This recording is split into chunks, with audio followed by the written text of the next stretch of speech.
Welcome to the Winged Wheel Podcast. Here to talk all things hockey are your hosts, Brad Crisco, Ryan Hanna, and Evan Lobsinger.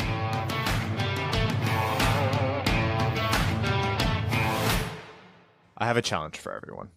I'm not up for challenges today. This is Brad. Okay, I'm starting with this challenge for two different reasons. One, Brad has doubled his amount of complaints about being tired and, telling me all about his schedule for today, to the point where I'm like, oh, he's actually legitimately exhausted. This man may pass out.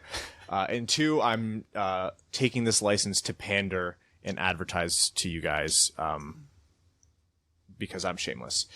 So I'm sure you've seen us blast everywhere the fact that we are making a bigger expansion into video content this year. That investment started out with, we just got a brand new camera. Hello, YouTube. And it is higher quality than what you had before. We haven't updated the studio situation yet, but that's coming down the pipeline. New camera. We're going to be posting every single episode. We're going to be doing clips. We're going to be doing different series. We talked about doing an NHL 20 series, maybe with fans, with other people around the Red Wings or hockey world. And that means we want you guys to all be exposed to it. So we are currently at about 640 subscribers on YouTube. I want to get to 1,000 before the home opener. That's like asking for 360 people in just over a month, which is kind of nuts because it's taken us however many years to get to this point. But we haven't really done YouTube. So I challenge everybody who's listening to this episode, ask yourself two questions. One, do you have any interest in watching us on YouTube? Or two, do you have any interest in just supporting us? YouTube.com/wingedwheelpodcast. Go hit subscribe. I want to see if we can hit 1K before puck drop. That's it. Pause it or keep listening. Just do it very quickly. If you're driving, pull over to the side of the road. Forget it. Don't drive and subscribe to YouTube, but definitely stop and pretend that you have a flat and stop on the highway to do it. I wonder if this 4K camera can pick up the bags under my eyes. We're not actually recording in 4K right now. We're doing 1080 right now. Same question applies. No. But once we do 4K, they'll be able to see into your pores. No, they won't. They're too clogged. Well, they'll be able to see that. All right, that's my spiel. We're going to be saying that a lot in the coming days, weeks, months, but that's part of ramping up. Welcome to the Winged Wheel Podcast. I'm Ryan Hanna. I'm tired. Yeah, Brad. Yeah, we knew that one was coming. Brad Crisco is on the verge of death. Evan, very well maybe. So we all he does normal. He's at the cottage, right? And it's a long weekend. Alcohol poisoning is very much in the cards for him this weekend. What was his actual phrasing? He'll be dockside? Dockside. That sounds like somebody who definitely wears polo shirts and his board shorts go well past his knees. No, these are not board shorts. These are khaki shorts that he can't get wet, and he's definitely wearing boat shoes. He has a clean shave just to stand at the water. Yeah, exactly. He's dockside doesn't even make sense, but regardless, we know he's exactly where he was. Does that mean he fell in? I don't know. Like he's in the water next to the dock? Yeah. Evan, you're experienced, stupid idiot. Evan will be back eventually. Is he port of the dock or starboard?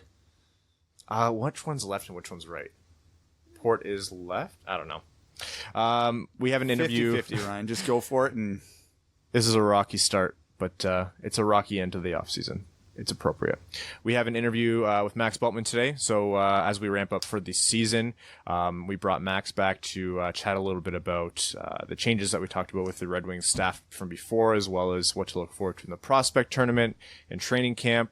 We're going to talk a little bit about some changes in the CBA, and then just whatever else comes up. Maybe a hefty overtime, and then Brad, you have an anniversary dinner tonight? Yes, that is my fourth event of the day. And your fourth anniversary dinner? Yes, I had a... Hey. Look at that. I've known you guys for all 4 years of your marriage. This is true. I knew you... We met, the April before you got married? Yeah, it was just... No, it was... No, we meant February. February, so it would have been 7 months before the wedding? So for all of you listeners who have been listening to us from the beginning, you've been listening for the entire duration of Brad and Crystal's marriage. And a baby. And a second one on the way. But relative to the total length of the relationship, it's a drop in the bucket because I was joking with Ryan. Crystal and I took Mika to the Kitchener Rangers Summer Showcase Tournament at the odd this weekend, so we caught 3 games for $10. Thank you, Kitchener Rangers. Please sponsor us. And they hand out a little leaflet when you walk in with the rosters for all the teams that are participating, and it shows the year of birth for the players on each roster, to which I read it and went, oh, no. And Crystal's like, what? And I'm like, are you ready to feel old? And she's like, what? And I'm like, there's players playing in this game who were born the year we started dating. Oh, no. That's so bad. That was... Now, I was everybody ready to soften that, but that's so bad. There are probably legitimately people listening to this podcast right now who were not born in 2003. Yeah. Who've been born later than you. Yeah. If you're 15 years old listening to this podcast, oh, buddy, don't tell me, because that's just not anything I need on my plate right now. If you are under 16 years old, I need you to tweet at Brad to tell him exactly how old he is. I need you to do it. By the way, for the people who want to come to the meetup, someone reached out to me and said, just wanted details about the meetup. If you go to wingedwheelpodcast.com and go to the blog section, there's a post there with all the details. On October 6th at Founders Tap Room, Detroit. It's all ages. We've had people come and, 9, 10, 12, 13, 14 years old. If you're a younger fan of the podcast and you want to come with your parents, your friends, whatever, it's just a normal bar restaurant. So if you come with your family, you can definitely come in, no problem. We'd love to say hi and meet you and everything. So yeah, if you want to bring your kids, bring your kids. Is Mika going to be there? No, she's going to be with your family. She's going to be in Windsor, yeah. It'll just be Crystal and I. Yeah. And Ryan and Mel. And Evan and Kat, surprisingly. Again, I still feel like that's not going to happen. Evan or Kat or both. Okay. I think there's a reality where Kat comes and Evan doesn't. Yes. I was going to say, likelihood of people, if something goes wrong, the most likely scenario is neither of them come. But then the next most likely scenario is Kat comes and Evan doesn't. His truck break. Did we ever talk about on the podcast how our last meetup, Evan's truck broke down on the way up? Oh, my God. Made me loop around because I was the closest to him. I drove half an hour backwards on the 401 just for him to call and say, actually, never mind, I've got a ride, because his parents were going to beat us there. And then me and Crystal had to turn around and go back, so we wasted an hour driving just to not pick him up. And the funny thing is, I usually, whenever I have to go down to Windsor, Detroit, I always leave late. I don't know what it is. I'm just so slow leaving the house. This is the first time I was on the road early. Evan called. He's like, where are you? I'm like, Chatham. He was like, oh. I was in London and he was in Woodstock. That's still far. He wasn't even in Woodstock yet, I think. That's still far. Oh, yeah. It was a half an hour back. All right, we're going to jump to our interview with it was me. Brad was presumably in a coma. My interview with Max Bultman. We'll talk a little bit about what we mentioned before, and then we will come back to talk about the rest of the hockey world. Enjoy. All right, folks, it's time. You know hockey season's coming back when we bring back our most regular, our most esteemed guest, Max Bultman. Welcome back from the off-season. Thank you. It's the first time I've ever been called esteemed. Really? We haven't called you esteemed before? I don't think anyone's ever called me esteemed. Oh, we're bad friends then. Sorry, man. Yeah, we were chatting pre-show, and it finally feels like this is like serious, actual, genuine hockey season coming back now. Like we have substantial, real things to be talking about. So the long grind of the off season is just winding down now. Yeah, no, and it's a little bit of a relief. Like I think August was a nice like long breath where virtually nothing happened. No offense to Adam Ernie, that did happen, and some front office announcements, I suppose, that we'll probably get into in a minute. But realistically, all that had probably happened in July, so it was nice to have a nice long pause, and now I'm very much ready to dive back in and going to Traverse City in 4 days. Yeah, so I think that was actually the one moment where I said, "Oh yeah, now we should start gearing up." Is when you dropped like what was it, 4 articles in like 2 weeks or something like that. Starting with the Adam Ernie thing, and then like a 2019-2020 preview and a Svechnikov piece, and then finally all the announcements about the Red Wings upper management and scouting department. So thank you for being the litmus test. We'll start out with the long-running story that kind of took a while to unwind with piecework news coming out here and there. The changes in the Red Wings scouting department. So that kind of, I guess, was made official all at once, but they really just kind of updated the website. Right. And like, like I had a feeling that there was going to be some kind of, I saw Rizmirski, who's one of the chief scouts, sitting with all the brass, and I guess the brass, it could mean two different things. He was sitting with a lot of the scouting faces, and with the Red Wings group at Plymouth for the World Junior Summer Showcase. And so I figured at that point, all right, they're making public appearances, like they gotta announce this sooner or later, but not a whole lot of flow of information on that front, and then all at once. So it was quite the afternoon. I was on a boat in Nashville when that came down, and a lot of news there, like meaty stuff. Like Draper as director of amateur scouting was expected, but a couple of things that I would like to dig into a little bit more in articles in the coming days.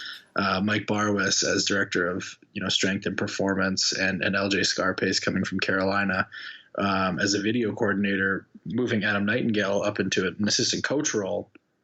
That's going to be those are significant changes to the staff part, but which isn't what I wrote about. That was more the scouting group. But I'm curious to see what those moves, those three in particular, mean for the team.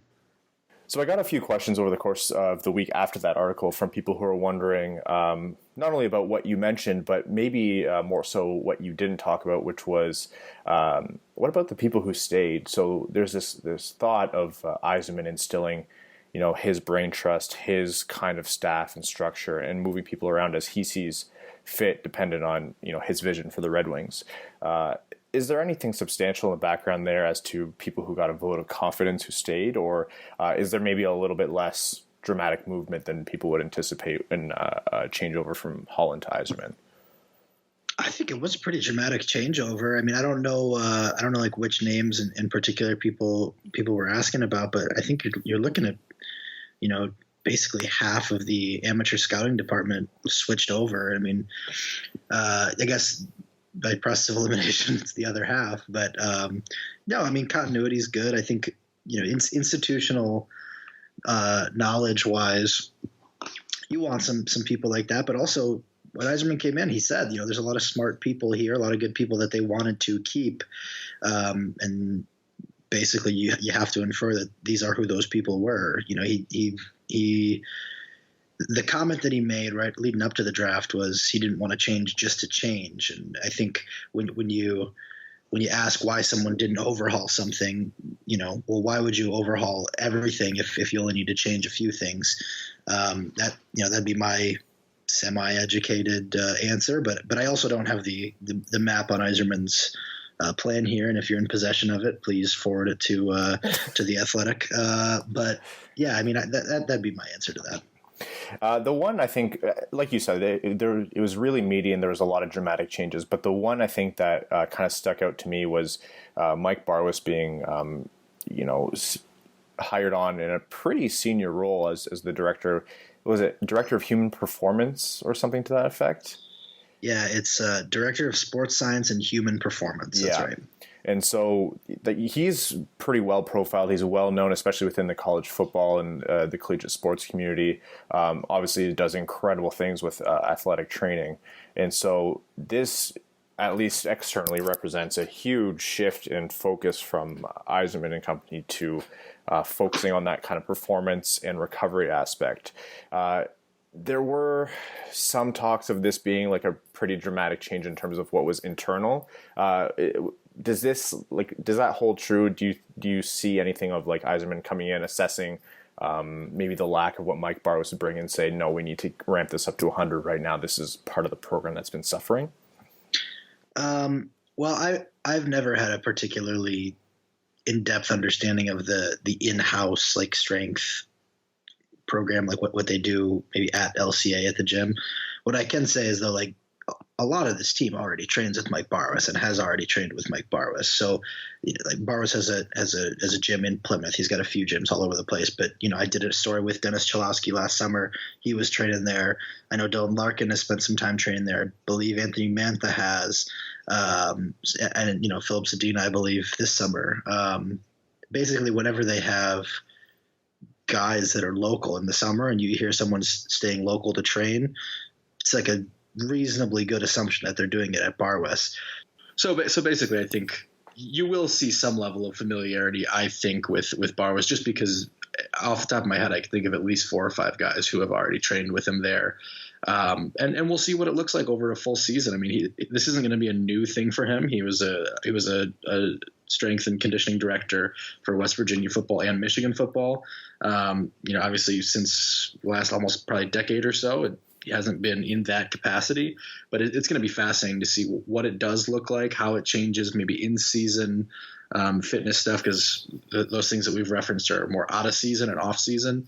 But clearly it's something that they have to have been happy with some of the progress that they've seen in those guys in the summer. And then that has to be a direct line to getting a job like this. So that's a lot of actually interesting information, because I don't think a lot of people were aware of how integrated Mike Barwas was with the team to start. So thanks for shedding light on that. Well, I don't know if it's like him specifically as so much as it's a high level gym in Plymouth, So, when I did that day in the life with Dennis Cholowski last summer, that was where we went. I talked to Dylan Larkin about it pretty recently. Mantha's mentioned something about it offhand, and I think Svechnikov living with Larkin this summer has been a couple times. So I guess I shouldn't say that they're training like as Mike's personal clients, but that Barwas Methods is the name of the gym. Like that's where Cholowski took me, and I've heard other players mention it in the past. So I'm not going to say they go there every day all the time, but there's ties there. Right. I'm going to move us along to preparations. Well, I guess what's happening in Traverse City with the prospect tournament and then training camp soon after. The prospects tournament is exciting primarily because New York's going to come and just bring the entire circuits with them. And Toronto. Yeah, those are pretty stacked rosters. But for Red Wings fans, what are some things that we should be looking out for with that tournament? Yeah, I mean, the first and foremost, very top of the list, you're looking at Philip Zadina and the differences that you notice in his game from last year to this year. Last year's prospect tournament, I don't know if you can remember all the way to back then, but that is when people started to kind of wonder if there might be a little bit longer adjustment period to the pro game than thought at draft time. He took a big hit in the prospect tournament, had to leave the ice and came back out. Still looked, he's a really skilled, talented player. He looked good, but he didn't maybe physically look as ready to step right in. And I think you're looking to see, can he dominate that tournament? Can he be more explosive? And kind of how that has shifted over the course of a year. You're going to be looking at how he plays with Joe Veleno, who's going to be another, top line guy to watch there, because he's going to certainly try to make a run at the roster. I'm kind of doubtful that is something the Red Wings, maybe will make easy for him. I think certainly he's going to have to take somebody's job in order to do that after they went out and got Filppula this offseason. But, crazier things have happened. And then you've got the obvious. I would guess they haven't released the roster. I would guess Michael Rasmussen won't be on it after playing the whole year in the NHL. Moritz Seider, on the other hand, almost certainly will. And he's going to be one to watch. I mean, they're going to try to figure out where to put him at this point. Where he's at, I don't know if maybe his performance level, I don't know what the impact of that's going to be, as opposed to just looking at the roster math and figuring out where the makes the most sense to get on the most ice time. But Seider, another one. I would say those would be the top 3 guys I'll be watching at that tournament. And for obvious reasons, they're the 3 first-round picks in the last 2 years. What would you say is more likely? Veleno blows up and has a huge tournament and training camp and makes a team, or Seider blows up and has a huge prospect tournament, training camp, and makes the Griffins? With the qualifier that neither are very likely for listeners before we run. Yeah, this one. I don't think Seider's needs to prove he could play in the AHL. I think he could. But I would guess he would go back to Mannheim, just because that seems like the place you could get him the best situations, Yeah. But I don't think either, like you said, I don't think either are really likely. I guess I would say Veleno, but it's not because I don't think Seider is going to not going to be capable of playing in Grand Rapids. It's just that I don't expect that to be the outcome. Right. And that's not necessarily based on any insight either. That's just kind of a gut feel. I think you guys have even talked about this, right? Like the layout of the Grand Rapids defense, it just doesn't look like the kind of thing where, this is a guy you want to get a lot of minutes to, and you can't force minutes that they're not, like you can't just give him the minutes. You can't put him on the pedestal. So I do think he's capable of playing in Grand Rapids. I just would expect that in order to get the kind of minutes he should get, you should probably do him in Mannheim. I guess I'm saying Veleno, but I also think that's like a 10% chance, Yeah, so I really just kind of tied your hands on that question. That's all right. No, and you touched on it. I think with everything that Yzerman and Draper have said about Mannheim's program and the fact that, I believe Brad was the one who broke down that whole table. It's not like the space exists on the Grand Rapids roster just because it doesn't on the Red Wings roster. It's just as difficult to fit him in there. Mannheim runs a good program. We know the DEL is good competition. I'd probably say it's very likely that he goes back right now. But it doesn't make it any less exciting to watch him moving forward. No, and I think you think about like what we've kind of all, as we've all had to play catch up on this guy over the last few months, seen as like, well, maybe he had a little bit more jump into the offense and a little more puck skill to his game than we saw. And one of the natural questions that accompanies that is, well, was he really in a position on that team last year to display it? Maybe by going back this year, he, as now a drafted player, as he's not a 17-year-old anymore, he can show that in that league in a more prominent role, in a role that maybe lets him play a little bit of power play, all that stuff that I think naturally, I think naturally that it's a little easier to do going back to that league than it would be coming up to Grand Rapids and taking, let's say, potentially Dennis Cholowski or Oliver Koski's power play time. Like I don't know that would be the right decision, Yeah. Speaking of the way that the roster is going to shake out, there's a lot of different questions in that article you put out. But I think it was like one question for every Red Wings player moving into the season. And I think the biggest and most prominent one right now is Evgeny Svechnikov and where he's going to slot in on this team. So it's not even a question of, how well is he going to do as a Red Wing this year? It's, is he really going to be a Red Wing this year, depending on how training camp goes?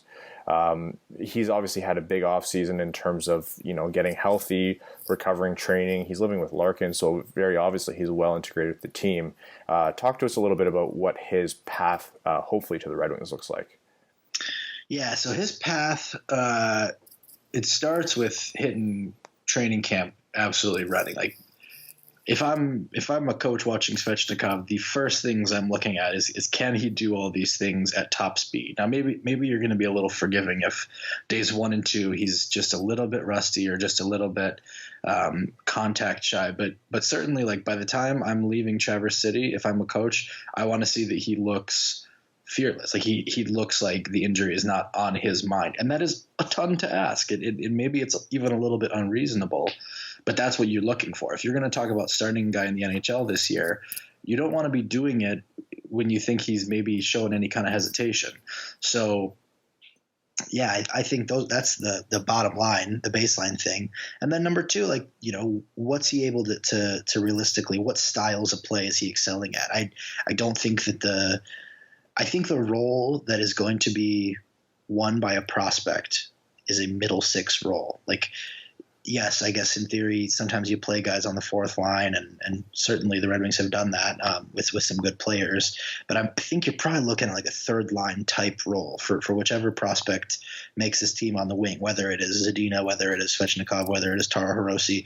Like, you're not going to be on that top line with Larkin, Mantha, Bertuzzi, and the bottom line is kind of suited for a defensive forward type player. And I'm not saying that the bottom line is going to be Helm, Glendening, Abdelkader, as is often projected. It's certainly possible Helm or Abdelkader is the one on that 3rd line, but either way, I would expect that player to need to play with some offense for sure, but defensively responsible. I don't think you're going to make this team by being an offense-only player as a young guy.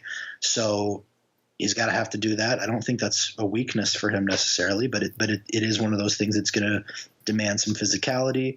And I think if he does those things, he's got a shot. But at this point, I don't think I've predicted him on the roster yet, and I'm not going to do that until I see what he looks like in Traverse City and probably a couple preseason games in, because it's a hard thing to project a guy coming off an ACL to jump right back in it, you know? Yeah, exactly. And he hasn't seen a professional game in how many months would it be? It would be well over 12 months at this point. Right. So one conversation that keeps coming up, and I think fans are a little guilty of making this a little bit black and white, is how are all these players going to fit in? Yeah. I know we talked about this a little bit when the Adam Ernie deal came about. I'm not sure if you actually came on the show or we were just texting, but it's that school of thought of, this is a good player, we have an opportunity to grab him and we'll figure it out later, or, you know, we're going to grab this guy and we have a specific plan on how to fit him in, whether it's, you know, we're going to waive someone or we always have an average of like 1.3 injuries at any given moment on the team. Do you think where do you think Yzerman's kind of game plan lays? I know he's explicitly almost said it one way. And do you see it as big of an issue heading into the season as maybe the hubbub around it and the chat around it has made it out to be?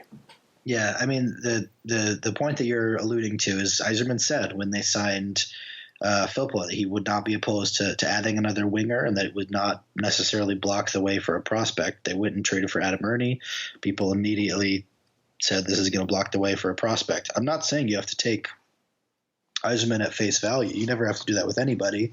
And GMs do change their minds or just kind of tell not entirely transparent things sometimes. So it's I'm not saying you gotta buy it, but what you and I have talked about, and I still believe this, is if you're having to clear a path for your prospect to go get ice time, and you're saying that the guy in his way is, let's say, a bottom six forward, and your prospect can't unseat that bottom six forward, why are you sure that they're ready for the NHL, or they need to be there? Like if Adam Ernie is – and this is no disrespect to Adam Ernie, because I've heard some good things that, you know, there might be a little bit more in there than he was able to show, and some, including from him in that role. But if Philip Zadina can't beat him for a job, then Philip Zadina should go to Grand Rapids until he can do that. Similar deal, like when you're talking about who was the guy that there's kind of some Twitter rumblings out of Europe. Magnus Pajärvi. Right, Magnus Pajärvi. If I'm Yzerman, I'm not worried about Magnus Pajärvi stealing Taro Hirose or Evgeny Svechnikov's job, because if Taro Hirose or Evgeny Svechnikov can't take a job from someone who didn't know they were coming to camp until mid-August, what's the deal here? You know, like you're not going to be worried about what to do, how to get your prospects ice time. If they take jobs, and I don't think they're going to make it overly hard on them to do that. But if they can't beat out those jobs, then it's not a question. And if they take them, then you figure out what to do with the other guys later, because they're, you know, like you've alluded to, bottom six forwards. It's not a big deal if you have to waive one. So yeah, I think it's just bring in the bodies, create some competition. You'd like it to raise the level of competitors that you have in the organization. And if your guys can't take their jobs, then they probably do need more time in the AHL. And there is a point where I stop agreeing with that.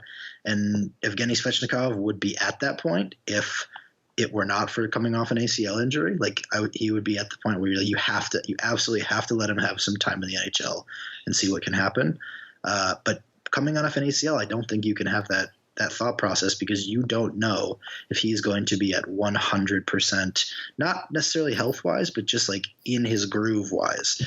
And so I don't think there is a single player who's like in that bubble who you absolutely have to put in the NHL. And if there was one, it'd probably be Taro Hirose, because he's just on that older end of the spectrum. That was a couple minutes of intense clarity that I'm actually going to clip and just play back all season. Every time there's a fight about who's in Grand Rapids or who's not and how many games players are getting, just to remind people that this does not mean 82 games or 0 games. And it's absolutely not a defense of what has been the quote unquote over ripening argument, because I don't think they're the same thing. I'm not saying let them get overripe. I'm just saying are they even ripe if they can't take a job from a bottom six guy? And that's the simplest way you can say it. Exactly. And I think a lot of fans might be listening and saying, "Oh, well, we've been hurt before," but Max, sure. Yeah, maybe, like, that's a great point. Like, a lot of times there was talk of saying what you just said, but then, Nyquist doesn't get to the league until he's 24 or something like that. Right. There's saying it, and then there's actually, running your system that way. And I think Yzerman has the history and the pedigree of actually kind of creating that competition and moving players up and making the tough decisions even when they're maybe not so obvious, just to get the right team in front. All right, so there's going to be a lot of questions regarding, prospect camp or the tournament, and then training camp moving forward. Max is going to be out in the thick of it in Traverse City. We're definitely going to keep having him back on. That being said, the only place to catch Max is not on this podcast, primarily on The Athletic. Max has graciously put out a ton of tweets showing you how you can subscribe if you don't already, you dummy. So follow along on all the great articles he's putting out over there. Max, we are going to be, obviously we're ramping back up, so we're going to be chatting plenty soon. Thanks for doing all the hard work for us over in Traverse City. Yeah, no, it'll be a pleasure. And if anyone out there is listening and going to be there, come say hi or tweet me or something. My DMs are open. I'd love to meet as many of the subscribers and Winged Wheel Pod listeners who are there as possible. So hit me up. Awesome. Thanks, Max. Thanks.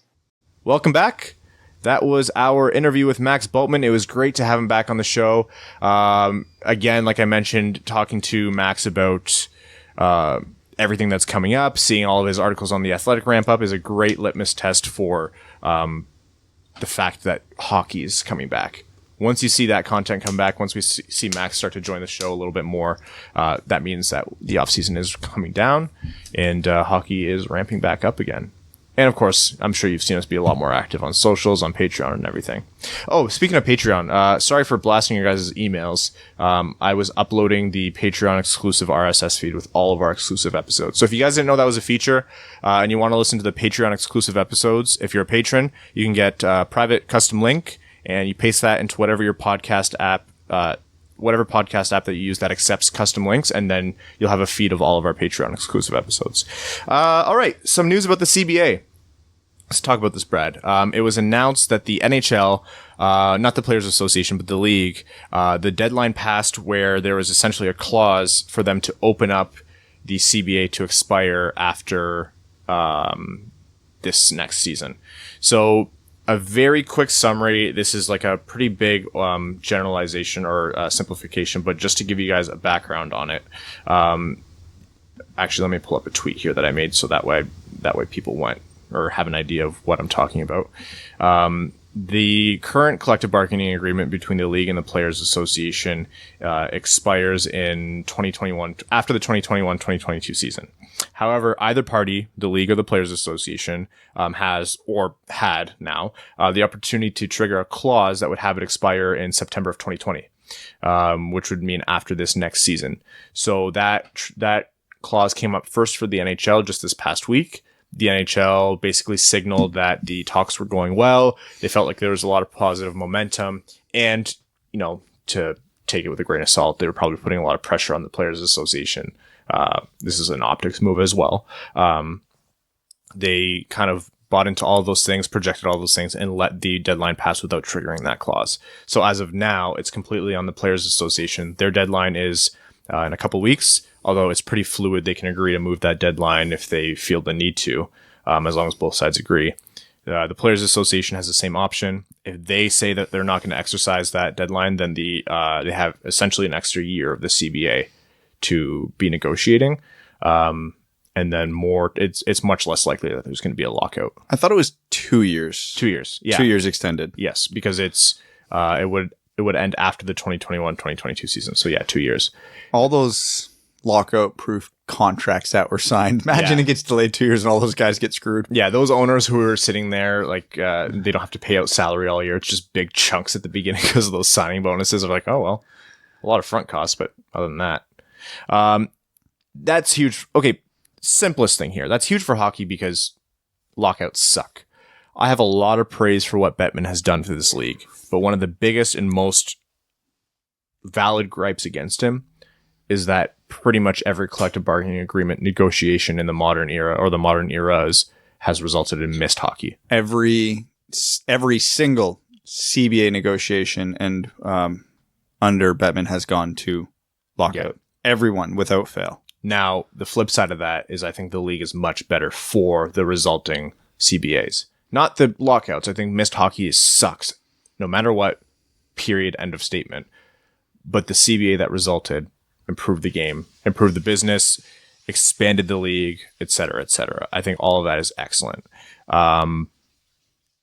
It's still not great, and there's hope that this time that they're going to avoid that. The stakes aren't as high, right? Like, the current disparity between the league's earnings and the players' earning aren't as significant as they were before. It's called a 50-50 split. For anyone who wants to read more into escrow and everything, there's a lot of articles out there that can explain it. Because escrow is the big sticking point right now. Yes, and we'll summarize that in a second. But after you consider escrow fees, everything like that, the players essentially, they don't really get 50%. They come out probably 45, 46%. And escrow is a big sticking point. What escrow is essentially a certain amount of a player's salary is withheld arbitrarily to offset the need to basically balance how much the league gets in case they underperform. So there's an agreement that the owners get 50% of the cut every year of whatever hockey revenue is, to make sure that players don't end up with a much bigger than 50% of the pie if the league underperforms and teams don't earn as much as they're projected to. They withhold part of the players' salaries, and then they use it to balance in case the league underperforms. They get it refunded to them eventually if that ends up not being needed to kind of balance the scales, but the refund comes much later. Oftentimes they get like pennies on the dollar, or only a certain percentage of what they lost back. And the general concept of money now is worth more than money later. By not having that money, you're losing the opportunity to invest it, buy things you want with it, et cetera, et cetera. It's all basic econ. Basically, players, their dream is to do away with escrow, but that is a big ask. I think they want to control escrow more than anything. That's a realistic option here. It's all very boring, but it's very valid. Other big points, the Olympics, which is the point I'm most curious about as to whether or not the players will reopen or not. Because if they don't, the next Olympics fall under this CBA, if I'm not mistaken. Yes, 2022. No, 2021, 2022. Yes. Yeah? Yeah. Okay. It's February of 2022. So that will be an issue because there'll probably have to be a wink, wink, nudge, nudge deal then, whichever way that's going to go. And yeah, the escrow thing, it doesn't, now we make the escrow thing sound like a massive deal to the players. It's a big deal, but it's not it's not what it was before in previous lockouts. No. This is the least amount of friction we've seen going into CBA negotiations. So we're hoping that it ends up being positive and resolved. I honestly don't know if I hope they open it or not. Obviously, part of me wants to just extend this 2 years and go by it, but part of me also wants to get the suffering out of the way. So, but the NHL's at a point right now where they're growing like they never have before. They can't afford to miss time. Under any circumstance, they cannot afford to miss time, especially like we're talking about the Olympics in China coming up. Huge opportunity there. Seattle coming in shortly. Because if they extend it by 2 years, Seattle will be involved then. Yeah. If I'm the players, here's the reason I would consider keeping it open for 2 more years. Yeah. Money. It's the blatantly simple answer. But if you extend it by the 2 years, so 3 years from now is when you're getting the new CBA. Gambling money, Seattle money, new TV deal is all involved then. That's all on the table. You have hard numbers. You know what you're playing with, whereas right now you're projecting. Yeah. New TV deal is actually huge. Like, we're not going to talk about a rise in the cap like you saw in the NBA, but we had a Patreon comment a while back that actually kind of outlined a really good detail of all of that. The NHL has a very unique opportunity to capitalize on diversifying their TV deal, bringing in money from different sources. And really, anytime there's a new deal, you're adjusting for what, any market growth that you've had. The NHL is bigger now than when they signed their last deal. They're going to get more money. The Seattle thing that you brought up is huge. You're going to bring a team into the league. You want to give them every single chance to be successful. And how are you going to tell those hockey fans, oh, please pay to see this NHL team. By the way, the NHL isn't running right now. Yeah, you get one season and then we'll see you in 3 years. Yeah, that's a grand opening, and then your store closes for renovations for 6 months unexpectedly, right? Like, you don't want that. That being said, I think it's less of a risk with Seattle than, say, if it was Vegas, because Seattle is a much more traditional hockey market than Vegas was. But with the resounding success that Vegas was, the league does not want to miss out on Seattle money. Another point with the players that they brought up was they don't see the expansion money. That doesn't go to them. The league's counter to that is, well, we just created like 43 permanent roster spots with these 2 expansion teams. So that's huge for the players. And that's a fair point. You created more jobs, but they didn't see over $1 billion in expansion money? Yeah, because, well, again, if you just want to do basic math, well, how much money will this drive to the players? Well, assuming both teams are cap teams, like they spend right to the cap, sake of simple math, let's say the cap goes up to 90 million soon with all the new money coming in. Cool, the players are now getting allocated 180 million extra dollars because that's how much will be going to the players. That does not equal $1 billion. No. It's complicated. The question that I am asking as a hockey fan, but I maybe am scared to ask myself, or you, Brad, is if it comes down to it and the players have an option to prioritize escrow, so their money, or the Olympics, they're going to select their money, right? 110%. There's I'm not trying to fearmonger. I'm not trying to say this is likely, but depending on how aggressive or how, nasty these negotiations get, and we've seen them get nasty, there's a very real chance that we see the Olympics go by the wayside here, because the NHL understands how big of a bargaining chip that is with the fans, and they will use that to leverage a lot out of the players. And there might be a point where Donald Fair, the head of the NHL Players Association, says, guys, the sentiment is nice, it's good for the fans, but we have to look out for our employees, which is you. Your financial interests have to be countered here. We have to drop the Olympics thing. So as a fan, I'm thinking emotionally here. That's one thing that I'm worried about, but it's a very fluid situation. Not to be too doom and gloom. This is the first time we've had this much optimism. It's worth noting that every report that's come out about the CBA negotiations so far has been positive. Yeah. Now, this is all relative comparative to the last couple. Mm-hmm. So, which is like saying which of the 3 fires burned down the least. Yeah. But it's still a positive. We have to take it as a positive. I'm a pessimist by nature, so I'm going to assume this is going to go sideways until it doesn't. If you're a pessimist by nature, what am I? I'm honestly essentially like, what's his name? Gilgamesh. Like, I'm Satan. If you're a pessimist, like I am sorrow incarnate. I'm essentially the Venom of this podcast. You are the physical embodiment of anxiety. I'm more like morbid acceptance. Yeah, that's sure. I don't get anxious a lot. I just kind of laugh and say, if I die, I die. This is true. It actually throws people. I have to stop making that joke. It's very uncomfortable for people. As long as you put down the knife, Ryan. I never do it while holding knife. That's actually a very aggressive lie. I did it just the other day with a big chef's knife in my hand. But only Mel was around. Fair enough. And I didn't point it at her. Yeah. So, pessimist by nature, but everything that's been coming out is optimism. Yes. But again, until it's anything set in stone, I'm not trusting either of these parties, because you can talk about owners or players as they are as people. It doesn't matter. These are 2 businesses competing for money. Yeah. And that is always the powder keg ready to blow. And it just takes one spark, one thing. I know the one, which agent was it? Alan Walsh was on Twitter just putting the league on blast. As he does. Which isn't uncommon for him, but it was even seemed a touch aggressive for him. I haven't seen too much outside of him on the very... Yeah. So... He's not exactly a good indicator for like overall consensus feelings. He's always going to be on that one side of the spectrum. Yeah. Usually you see a little bit more gamesmanship, a little bit more playing of the media at this point from the Players Association and the league. There have been a couple articles. Who was it on Boston? Was it Krejci? Or no, maybe it was someone on San Jose. Vlasic. It was Vlasic. Marc-Edouard Vlasic kind of put everybody on notice that some of the players weren't happy. Yes. He was the biggest one about it. He hates escrow. Yeah. And that was interesting. And he said, he's like, I understand I'm not as hurt by this because I'll be in the league after. I've been in the league a long time before this. I'm secure financially. He's like, I know the guys who are making like 750,000 don't love this because they're not secure. He's like, but at some point, the players have to stand up for themselves. So I think that was still a very heavy hit. Like they found someone on the very aggressive side of that spectrum, but he's no small player. He's no small voice in this process. If there's at least some kind of a sentiment from bigger players and bigger contracts saying this, then it's definitely not going to be easy breezy. We're on very delicate ground right now. Yeah. At least we don't have Evander Kane doing money push-ups throughout these negotiations. You know what? I love it.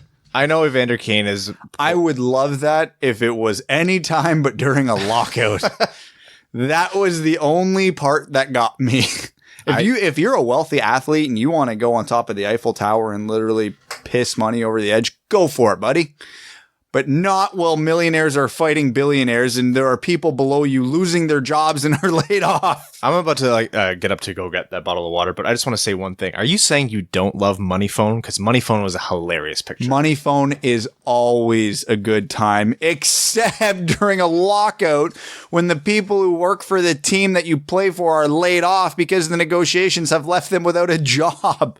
That's the thing people forget about lockouts. We as hockey fans get irritated because we don't have hockey. The millionaires and the billionaires, the players and the league get irritated because they're not getting their millions and their billions.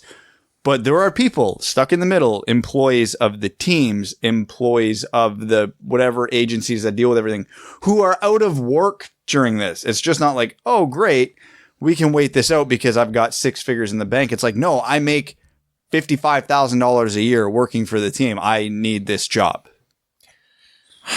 And that's what gets me about Money Phone. If he had did that a year later, A+ joke, love it. Timing is everything. What just happened? I'm usually the one to spoil the fun, Brad. I'm all for the fun, as I'll repeat. Timing is everything. If the NHL PA decides by September 15th to let's extend the CBA 2 more years, and Evander Kane wants to go out the next day with Money Phone, if he wants to build a money fort, do it, buddy. I'm here for you. I'll come over and help you build it, and I promise I won't even steal a dollar. But if they don't, I better not see a money fort. The title of this episode will be something CBA related, but I really wish we could have done Money Fort. We can definitely do Money Fort. Why can't we do Money Fort? We got to make it at least a little bit, a little bit explanatory. People are going to be clicking going, Money Fort? What the hell did they talk about? Evander Kane's Money Fort. What he did? What did he do? Nothing. What did he do now? It's a hypothetical. We still love him. Yeah, there's going to be plenty of CBA talk. I hope not. I really hope not. During the last lockout, I learned way more about the CBA than I ever cared to know because it's all we saw on Sportsnet and TSN every day for 6 effing months. Speaking of Sportsnet, there have been a lot of departures from Sportsnet. Nick Kyprios, Doug McLean, John Shannon. Yeah. We're not going to dive too much into that. These are guys, like, these are their careers. And it doesn't matter what our, opinions are on their hockey takes. Like, you never want to see someone out of their job. You want to hope that they land on their feet, but some people ask for some background. And this does relate to the TV deal. So Sportsnet essentially won the TV rights in Canada for the NHL or however many years ago now. And it cost them, what was it, $12 billion? And that was... It cost them several money forts. Yes, a lot of money forts. And they could have built a money castle. That was a lot for Canadian media rights. Like that was an insane amount of money. And they had to pour a lot of money into making sure that they could back up this product. And at this point, like, I'm by no means any expert, but it's just they have to cut costs because that deal costs them a lot of money. And so they're just cutting, like whenever you see big names go like that, they're cutting costs. That's all it is. And not one Canadian team made it past the first round of the playoffs this year? That's bad for Bitcoin. That did them no favors. That is bad for Canadian Bitcoin. We're expanding the bit. It's like real Bitcoin, but maple. Stupid. Stupid, Brad. I was going to go in a different direction with that, and then I abandoned ship. Yeah. I'm glad you did, but still, even by my standards, Brad, stupid. Yep. We chatted with Max. The last thing I want to talk to you about is what I talked with Max about, which is Evgeny Svechnikov. What will it take, do you think, for him in terms of a training camp in a preseason to absolutely, definitely have to make this team, and what will the result be in terms of who's bounced out? A bionic knee and literally anybody. Right, because it's at this point, there's no way he's going to be able to hit the ice, full steam ahead, considering how long he's been away from the game. And even if he does, that concern is going to be in the back of their minds. Do we want to push that knee that far this fast? I think, yeah, without saying too much one way or the other definitively, because you guys will definitely pull it up and throw it back at us and say, why did you have this take? I would guess that he's one that they wouldn't mind starting out in Grand Rapids to start and just waiting for an injury, or they're not going to play him, 41 consecutive NHL games to start the season. So my actual answer, everything I said still applies, but to a lesser extent. What's it going to take Svechnikov to be on the opening night roster? A 9 out of 10 quality training camp and preseason, and a minimum of 2 injuries at forward. Mm-hmm.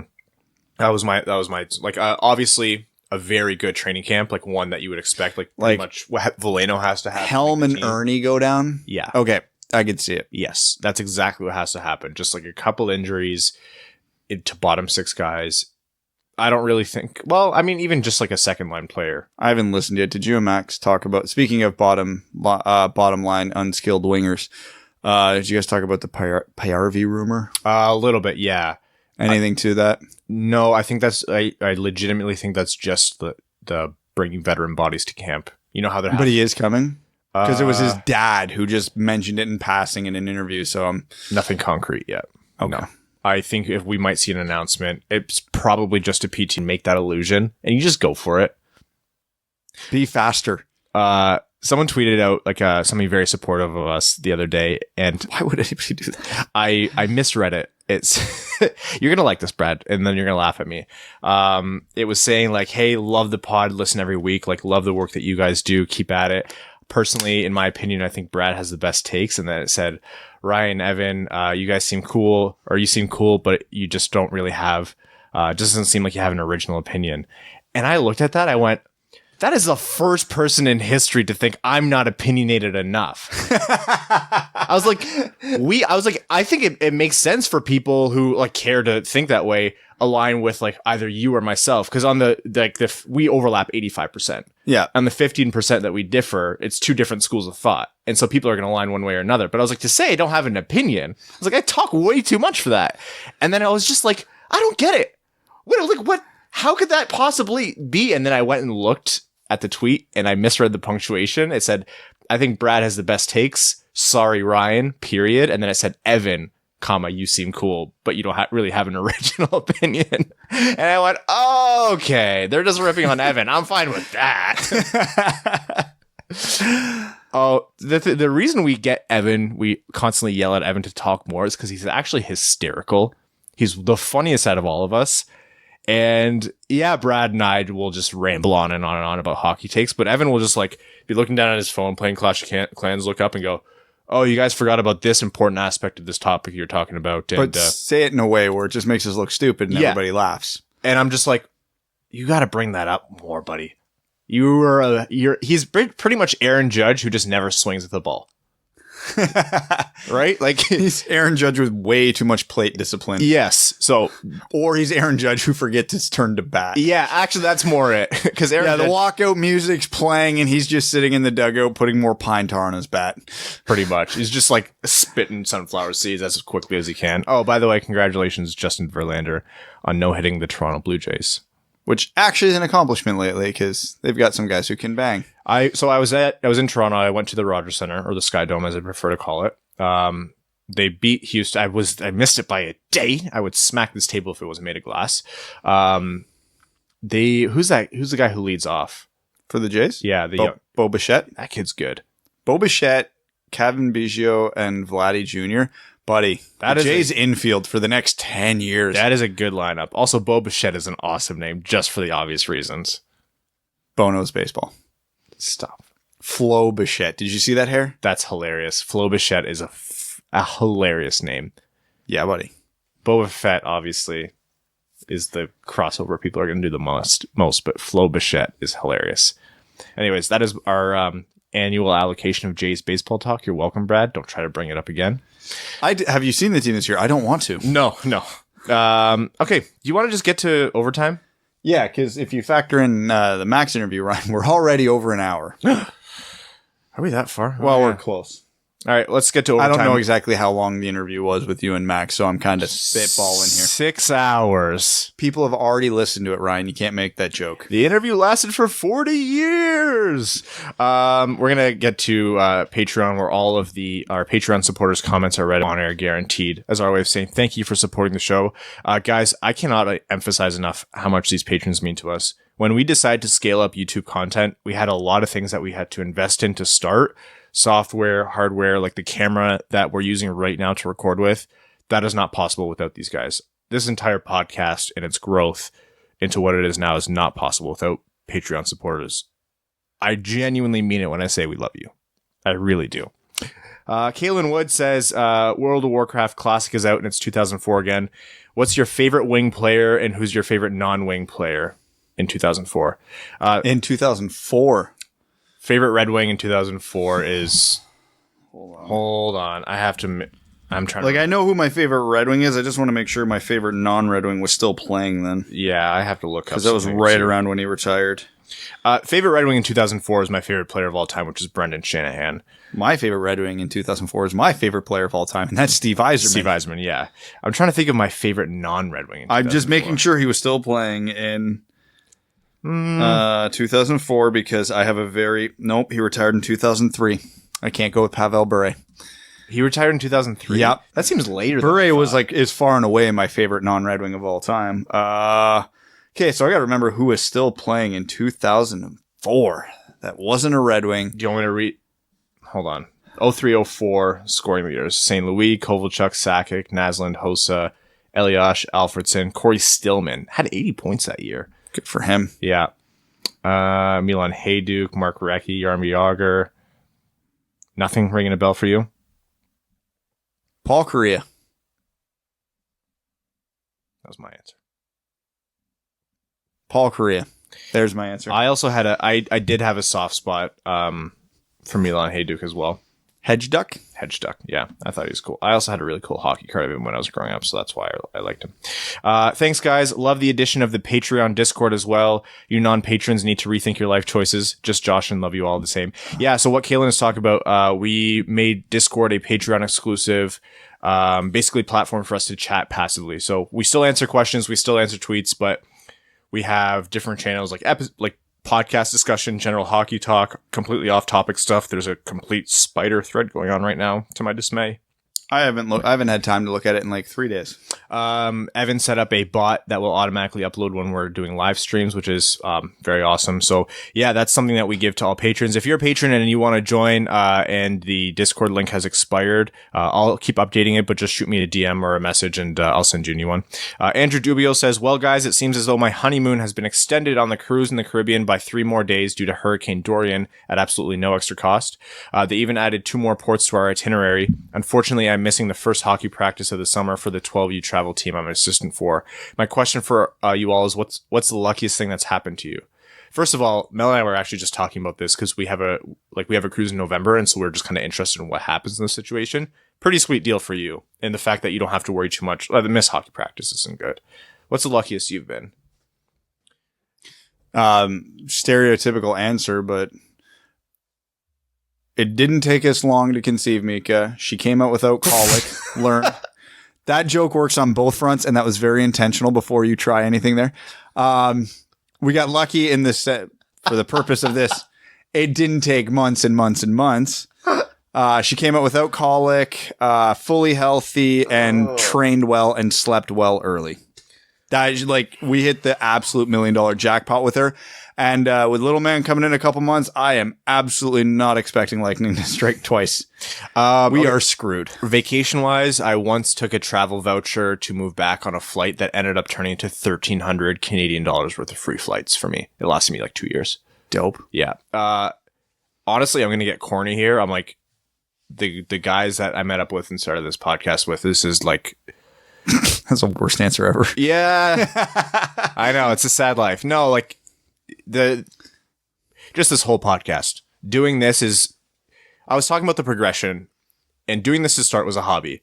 And then it turned into a hobby with some momentum, and it was getting to be more fun. And then it was like, we're investing a lot of time in this. Is this worth it? And then all of a sudden, bang. And now we're investing a lot of money in this. And now we're investing time and money, but it's like legitimately part of our lives. And I count myself lucky to be able to do this, at least even like on the side, to be talking hockey and talking Red Wings with you guys. Yeah, that's what's lucky. Cross fingers, full time eventually. Cross fingers, guys. Thank you. Please support our Patreon.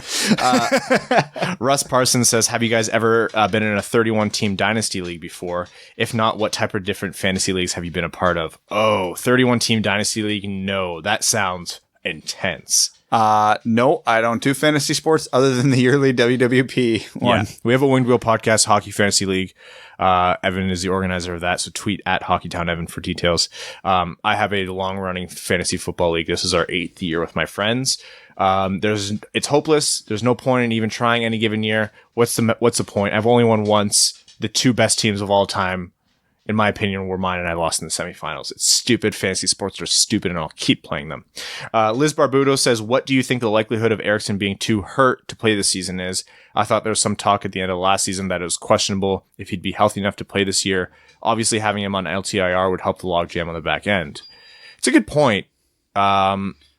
I think this is going to be an important year for him important year relative to where he is in his career.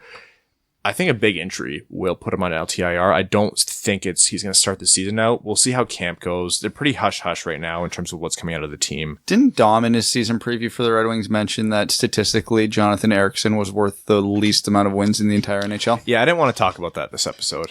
That was depressing. I went in knowing it was going to be bad.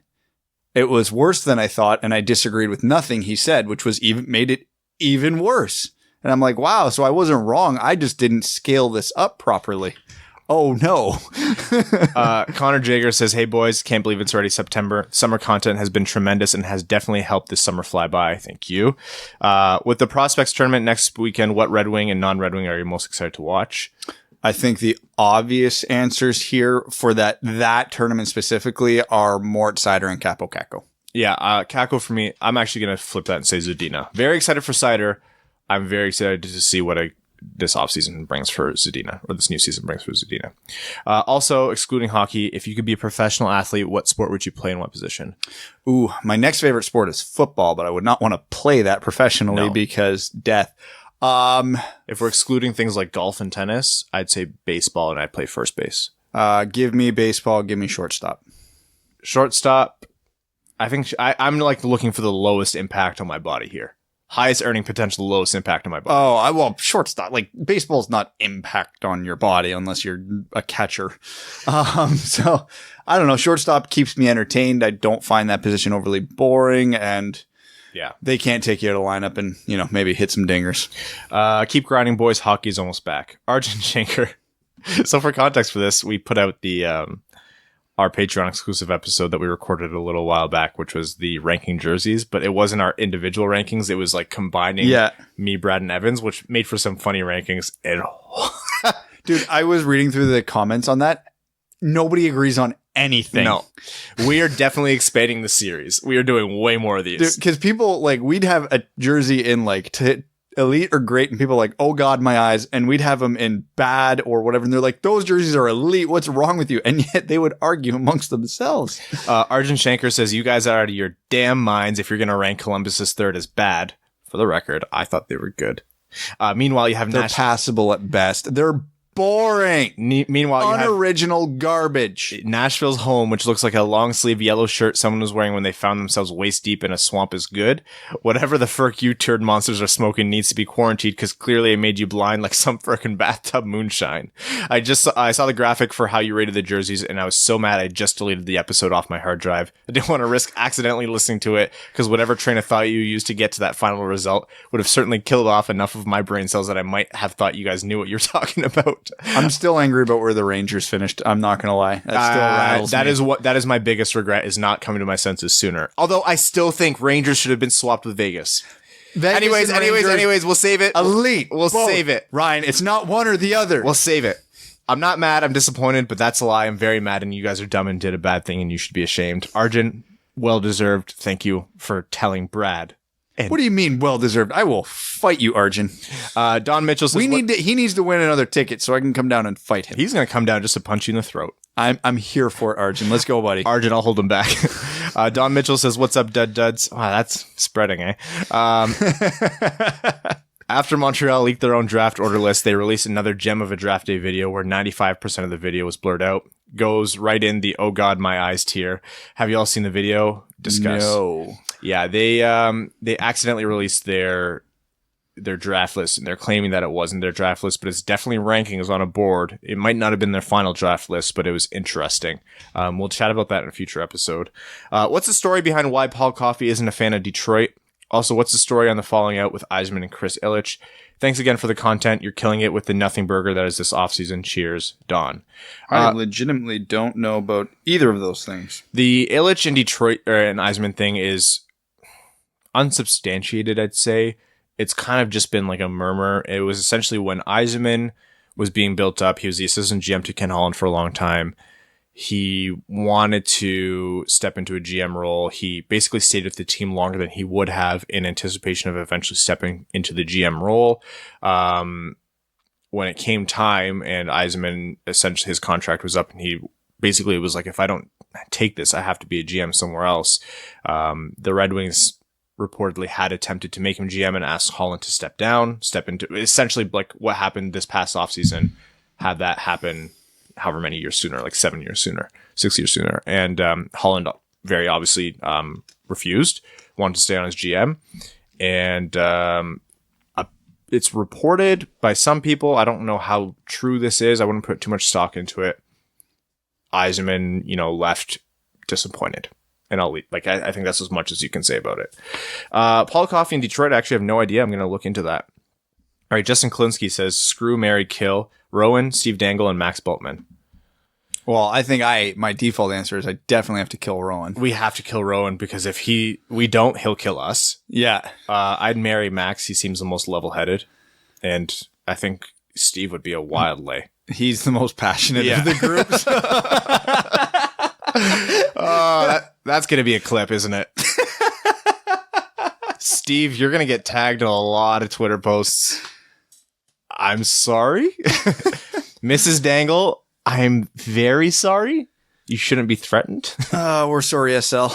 Kyle Thomas says, hey guys, I have an odd question. What happens to all the hats thrown on the ice for a hat trick? Do they throw them away or put them in a lost and found pile? If you're wearing your favorite hat to a game, do you throw it out on a hat trick? I really enjoy your show. Thanks, guys. I think that there was actually a list released a year or so ago about what every team does with it. The short answer, the majority of the teams donate them. Yes. A lot of teams donate them. Some teams do something where they like frame a hat, like they pick one hat.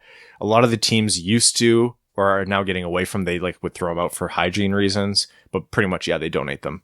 Yeah, rinse them in bleach or something and donate them. If you, this might be heresy, but if you're at a game and you have a hat that you really love, and like hats are expensive, like apparel's expensive, you don't have to throw it. Don't worry. You don't have to, or you could do what I do strategically, and I don't wear hats to the game. Yes. Never an issue. And because it came up a few home openers ago, we were at the Mike Green hat trick, and I didn't have a hat with me, so thankfully it wasn't a decision I had to make. If you guys find yourself going to a lot of games, bring a crappy hat. Like, just tuck it in. Yeah, like one that you literally will fold in your pocket. Don't throw toques. Doesn't have the same appeal, and toques are useful in the winter. Yeah. Craig Kibble says, what's up? Oh, Craig, are you a new patron? New patron. Craig, thank you so much for your support. He says, what's up, dudes? Been a long time listener, 4+ years. Finally decided it was time to start helping out around here. I feel like there's not nearly enough food and wiping directions during this off season. That being said, with summer winding down, what are your go-to condiments for a hot dog? If you guys are ever in Ferndale area before a game, check out Imperial, some of the best food in the area. Thanks for everything you do, guys. It's a blast seeing this thing blow up. Thank you, Craig. Okay, hold on. I need context here. Are we talking we're just throwing a shitty hot dog, Oscar Mayer hot dog on the barbecue, or are we talking like we're building a proper hot dog here? and we've invested some money in it. You're at a barbecue, you have a hot dog in your hand, and you have whatever condiment you want. Okay, because if I've got like a good sausage hot or hot dog, the answer is like sauerkraut, and that's the end of the list. Oh my God, I've never wanted to kiss you so bad in my life. Sauerkraut's the only answer here. If you have a good hot dog that's juicy and a good bun, all you need is sauerkraut. That's it. That's the end of the list. Now, if we're talking like shitty Oscar Mayer hot dog, then I just go for the traditional ketchup and mustard. I'm not a big no ketchup on hot dogs person, but I usually go still sauerkraut and mustard. I can hear hot peppers or onions as well. Dude, hot peppers on the right sausage with sauerkraut. Yeah. Oh man, is this the first food take we've not? I think it's the first one we've agreed on. Joseph Fournier says, "Hey fellas, tomorrow's my birthday, so you're obligated out of enduring love and respect to wish me a happy 37th birthday. Happy September. Happy 37th, you old cheese bag. Happy 37th. Despite 37 years on this earth, you are still the freshest of cheese bags, Joseph." Now, I knew this was coming. It's been brewing for a while. With great power comes great responsibility, and I may have abused mine and let down the citizens of the world. Here it is, the cold hard truth. Stay Fresh Cheese Bags is my sign-off, mine. Rowan even credits me, a Fournier company. No, I don't own the Cheese Bags brand, but the sign-off is mine. Oh, by the way, someone's got to start that GoFundMe for Rowan to get to the home opener. We want to see him there within the next couple of years. After that fuck, marry, kill question, I don't know. Rowan coming, that's dicey. Maybe. Do you think he's... Okay, here's a question. Rowan, let's meet in international waters. Okay. Do you think the fact that we chose to kill him would be the answer he'd be the least offended by? I think that's the answer he would want him most. It's out of respect for killing him. There we go. Okay, yeah. Just want to be sure. So Stay Fresh Cheese Bags, see you at Founders in October. Looking forward to seeing Ryan again and actually meeting Brad and Evan and finding out that Max Bultman is actually 3 raccoons in a trench coat. Their names, Ryan, Brad, and you guessed it, Ryan again, holding the puppet of a raccoon. Is it possible that Eisenman knows that the younger players... Are you going to throw a hockey question in there? Are you serious? Is it possible that Eisenman knows that the younger players are better than the veterans, clinging on, and the efforts to bring in Filppula and Nemeth, avoid buyouts, and keep the glut of bottom 6 forwards intact is his method of tanking again? Yeah, that's my tinfoil hat theory. I believe it 35% of the time. Matt Platts, also sheltering young guys. You don't want to expose them to bad hockey too much early on. Matt Platts says Calder Trophy prediction. Capo Caco is the obvious answer here. I'm going to make a very, very strong case, though, when we do our preseason award predictions for Cale Makar. I was just going to say Cale Makar! Be faster, Ryan! I let you talk first! Damn it! Outside chances, but still reasonable. Jack Hughes. Quinn Hughes. Imagine they both get nominated. Oh, that'd be cool. Jack Hughes, Quinn Hughes, Philip Zadina. Yeah, it would be Philip Zadina. Because if Zadina makes a team, he'll be getting power play time and hopefully on a scoring line. So Zadina would have to play more than 60 games, obviously. I think if he makes a team out of camp, he will. I don't think they'll send him down mid-season, but I'm starting to lean. I don't think he makes the team out of camp. So, Rowan says, "Good day, Dud. Super happy someone used that last episode as well. I know you're supposedly a hockey talkie show, but I'm railroading you back to rugby. What a weekend we've had in the Hoax Nation of Australia with the mighty Sydney Harlequins taking out all 3 grand finals. Heck me, lads. I've been smashing tinnies since Saturday, Arvo, and backed up for Silly Sunday on about 5 hours sleep. Those first few Sunday beers went down like rusty nails. Anyways, today's a massive struggle, and thank God I took it off work. When you need a liver and kidney transplant after a 36-hour bender, you can rely on Stay Fresh Cheese Bags to keep your black market organs free of harmful bacteria. Stay Fresh Cheese Bags, the organ harvester's choice into Fournier Company." Okay, back to slowly dying on the couch. 2 cactus for Jersey time this week. How can you watch any rugby after the Sydney Bears completed one of the greatest hockey upsets in hockey history? What? Why are we getting away from the very real question of what the hell did I just read? What words did I just say? You know who typed it? The fact you're caught off guard even a little bit there is surprising to me. It's Rowan. We're going to get some Reddit questions. Gordy, how you doing? Says, no question this week, but a comment. I became a patron last week and put my bank account on, and my bank put a hold on my card for a suspicious purchase. I found the next morning when I tried to buy a cute girl this cup of coffee and it got declined. Thankfully, I had my credit card on me and the issue was resolved, and I only looked like half a broke ass. Sorry, man. We usually try to improve your game, not ruin it. We owe you a coffee and a date with one of us. It's Evan. Oh, we have an OSBP question or comment. He says, "Oh man," this is a quote. "Oh man, only small black penis. Where have you been?" says Ryan sheepishly as I break into his house in the early morning, armed with a knife and immense hunger for cereal. "Like you care," I respond. "Now sit the furk down." Ryan, possessing the composure of a hamster delivering newborns in a furnace, tries to remain calm. I move to shake his hand, but instead pull a fast one and tie his hands behind the chair and begin to shave his pathetic beard. Okay, hold on. What sort of fan fiction This might BDSM bullshit are we reading right now? This might be the most sexual podcast we've had yet. "No, stop," he cries like a child, but it's already too late. I have given him a new look and eaten all of his cereal. I escape through a window, a vigilante trying to keep these three idiots humble and remember their roots. I am the smallest, blackest penis. I can't believe you just made me read that out. Always a good time for OSBP. Pat Truly Stink. I might be saying that wrong. It says, "I became a new listener before the 2019 NHL draft. Cider, what a surprise, although I'm okay with the pick. Really enjoying the podcast. Great job. Thank you so much for joining, and thank you for listening. My question / topic of discussion would be, what current players / prospects could you see Yzerman trading? For fun, I'm interested in the discussion around a bold / surprising trade." Okay, so prospect, which, I mean, the obvious answer is if Yzerman's angling for a big piece, he'd probably have to give up Zadina or Veleno if we're like really swinging for the fences here.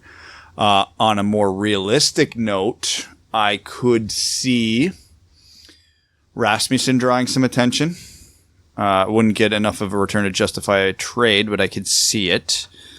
Also, McIsaac, I think, would draw a lot of interest in terms of being a somewhat key piece of a decent trade that Yzerman would be willing to part with. If we're talking surprising trade, but still like huge, Athanasiou. Maybe a huge Athanasiou package. It's not likely. Our most sexual episode ever. Yarvik7 says, There's our title, huge Athanasiou package. "Nothing much to say. Glad to be nearing the end of summer. I'm done with the fun and sun and beach. Now ready for some Red Wings. It's a long holiday weekend in the States, Canada too. And the Red Cross says blood banks are low, so remember to give blood and play hockey. Often one gives to the other, so get on the ice." The Magic Man 1343 says, "I kind of wanted to make a fun little thing for my comment. Let's say you could put together the perfect Red Wing by taking one asset of any Red Wing in history and giving it to said player. For the sake of simplicity, let's make it so we can only use forwards. For example, I would want my player to have Datsyuk's hands and Holmstrom's compete level. Here's a few skills to choose. You can only use a single player once, so we can only use forwards for this. Okay. Skating, Darren Helm. No. Athanasiou. Larkin. No. Larkin. Prime Helm over Prime. Prime Larkin because he's He better. can do more, yeah. Better lateral skater. Hands, Datsyuk, that's not even a question. 100%. Shot. Forward? Yeah. This Watson? one's... Dude, no, this is obvious answer, man. Brett Hull. Brett Hull. Stupid. Any Red Wing in history, that's right, Brett Hull. Hitting. Oh, body checking? Forward? Gordie Howe. I really kind of want to go Probert here. Yeah, you know what? Go pro because there's another one later for Gordie Howe. Defensive play, Chris Draper. Defensive forward? Yeah. I'm going to go... Oh, we can't use Datsyuk again. Zetterberg? Yeah, I'm going to go Zetterberg. The shift, yeah. Passing / vision. Oh, we should have used Zetterberg for that. No. Gordie? No. Gordy's got a lot of things. He was playmaker, wasn't it? Okay, the last things are passing and vision, leadership, and compete level. Leadership has to be Yzerman. Compete will be Gordy. Gordy, yeah. So we just need a passer here. We use that. Fedorov. Yeah, I was leaning towards Fedorov. I'm just trying to think if there's like a specialist that we're forgetting because like I'm toying with the idea of Larionov here. I was going to say Larionov comes to mind, but I think the sheer talent of Fedorov puts him over, and we're insane if we don't have Fedorov on this list. This is true. I think that's what we have to go with. All right, time for how many Twitter questions, Brad? You tell me. 3. 3 Twitter questions. I was trying to make you the villain. You know what? You're doing well today, Brad. No, I'm not. I know. I just wanted to see your reaction to that. So we have time for a few Twitter questions. # AskWWP. There's a reasonable chance I sleep 12 hours tonight. James Valenos asks, who's your dark horse in the wings this season to play beyond expectations? Okay, so let's just firmly establish that Hronik, Mantha, Athanasiou, Larkin don't count because we all know. We have to think of someone who's a true surprise. Who massively exceeds expectations on the Red Wings, but is a dark horse to do so. Okay. Here's a fun one. Okay, you ready? Okay, ready? True surprise. Ready? Rasmussen. He is a massive dark horse. Once he gets his niche as a net front guy mastered, he'll take off, even if the rest of his game is still leaves you wanting. But if he can become that effective net front power play guy like they want him to be, it only takes 1 or 2 injuries for him to be a mainstay on the roster again. And they have a guy like Zadina or Green or Hronik or whoever firing bombs regularly. You know, the Red Wings employ a power play that actually shoots the damn puck. Mm-hmm. I think Rasmussen could take off. I wouldn't bet on it, but hey, we're going for surprising here, right? Adam Ernie. Let's say he comes in. He's a great defensive player like we know he can be. And the expanded role for him, he all of a sudden flourishes offensively. Not likely, but he ends up being a really great contributor, great middle six player. Everything is very cheap. Everything here is asterisk. Not likely, but you asked for surprising. So it's happened before where people have clipped out things that we said under the context. I think Rasmussen's going to have a huge season. Buddy, he scored 6 goals. Come on, man. They put it on a billboard. All right, with that, we're going to wrap up this week's episode. I'm going to have to get to editing this video with the new camera. Again, guys, remember our 1K goal for YouTube. If you want to contribute to this, I challenge you, if you listen to this podcast all the way to the end, help support us, youtube.com/wingedwheelpodcast, and then click subscribe. Oh, and that little notification bell. We're not good as YouTubers, so we don't know what to ask. Smash that subscribe button, like the notification bell. I'm going to wrap up. Thank you to our name level sponsors on Patreon. Sky Carcass, Luke Johnson, Arjun Shanker, Don Mitchell, Clayton Van Dyke, and Mike Reed, Langabeer, Matthew M. Rice, Sean Levine, Kalen Wood, Charlie Elkins, John Evans, Rob Thiel, Stan Olson, Mike DiLoretto, Ryan Lewis, and Hannah Lee. Thank you all so much. Guys, the home opener ticket giveaway is coming. Thanks for tuning in to the Winged Wheel Podcast. Be sure to check out wingedwheelpodcast.com, where you can subscribe to the show on iTunes, Spotify, or wherever you get your podcasts. You'll also find links to other ways to support the show, such as Patreon, official podcast apparel, and more. And don't forget to follow the show on Twitter at Winged Wheel Pod. And of course, the hosts at Brad Crisco, at Ryan Hanna WWP, and at Hockey Town Evan.